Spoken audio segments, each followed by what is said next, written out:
ในบุญนมัสการพระธาตุหลวงเวียงจันทน์และงานวางแสดงสินค้าประจำปี 2025ในระหว่างวันที่ 1 พฤศจิกายน 2025 นี้คณะรับผิดชอบจัดงานได้เปิดโอกาสให้ผู้ประกอบการห้างห้านบริษัทจากบรรดาประเทศเพื่อนมิตรนำเอาสินค้าเข้ามาวางจำหน่าย เป็นต้น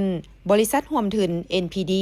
จากสสเวียดนามได้นำเอาผลิตภัณฑ์เพื่อสุขภาพและเครื่องปรุงอาหารที่เฮ็ดจากธรรมชาติหลายประเภทมาวางจำหน่ายอยู่เดินสนามหลวงทั้งนี้ก็เพื่อสร้างเงื่อนไขให้คนต่างประเทศก็คือคนเวียดนามที่อาศัยอยู่ลาวและคนลาวได้สัมผัสได้ซื้อได้ซิมสินค้าที่มีคุณภาพของประเทศตนก็คือสสเวียดนามทั้งเป็นการแลกเปลี่ยนซื้อขายและหัดแน่นการร่วมมือด้านการค้าการลงทุนระหว่างผู้ประกอบการจากประเทศเพื่อนมิตรกับผู้ประกอบการลาวตื่มอีกท่านนางเจินทิเหลียนประธานสภาคุ้มครองทั้งเป็นผู้อำนวยการใหญ่บริษัทร่วมทุน NPD เวียดนามให้สัมภาษณ์ว่าบริษัทร่วมทุน NPD ได้นำเอาผลิตภัณฑ์เพื่อสุขภาพหลายประเภทมาวางจำหน่ายเพื่อให้คนลาวและคนเวียดนามที่อาศัยอยู่ลาวได้ซื้อได้ซิมอาหารหรือสินค้าที่มีคุณภาพของเวียดนามก็คือบริษัทเป็นต้นหมักลำไยอบแห้งซาอบแห้งเครื่องปรุงอาหารและอื่นๆนอกนั้นยังมีเต็กกะหรือเอิ้นว่าแจ่วบองเวียดนามเป็นผลิตภัณฑ์ที่มีส่วนประกอบจากธรรมชาติเป็นต้นกะโหลดหัวผักกาดขาวหัวบัวน้ำมันงา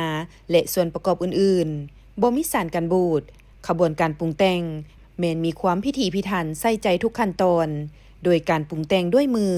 บ่ใช้เครื่องจักรซึ่งขบวนการปรุงแต่งแม้นจะใช้เวลา20ชั่วโมงจึงจะได้รสชาติที่แซ่บนัวมีกลิ่นหอมมีความสะดวกเพียงแต่เปิดฝาก็สามารถกินได้เลยบ่ว่าจะกินกับข้าวเจ้าข้าวเหนียวหรือจะกินกับข้าวเปียกข้าวก็เข้ากันดีเป็นอีกทางเลือกหนึ่งสำหรับคนรักษาสุขภาพท่านใดอยากซิมอาหารเพื่อสุขภาพที่มีคุณภาพผ่านมาตรฐานผ่านองค์การอาหารและยาหรืออย.และอื่นๆจากสสเวียดนามสามารถเข้าไปสอบถามและเลือกซื้อได้ที่ห้องขายของบริษัทร่วมทุน NPD เวียดนามได้โดยกงอยู่เดินสนามหลวงใกล้กับติ๊บข้าวใหญ่จำลองภายในบุญนมัสการพระธาตุหลวงเวียงจันทน์และงานวางแสดงสินค้าประจำปี 2025 นี้ท่านนางเจินทิเหลียนได้กล่าวเติมอีกว่าในอนาคตอันใกล้ๆนี้บริษัทร่วมทุน NPD เวียดนามมีแผนจะเปิดโรงการผู้ต่างหน้าอยู่นครหลวงเวียงจันทน์เพื่อนำเอาผลิตภัณฑ์ของบริษัทมาจำหน่ายอยู่สปป.ลาวเพื่อให้คนลาวได้สวมใส่และบริโภค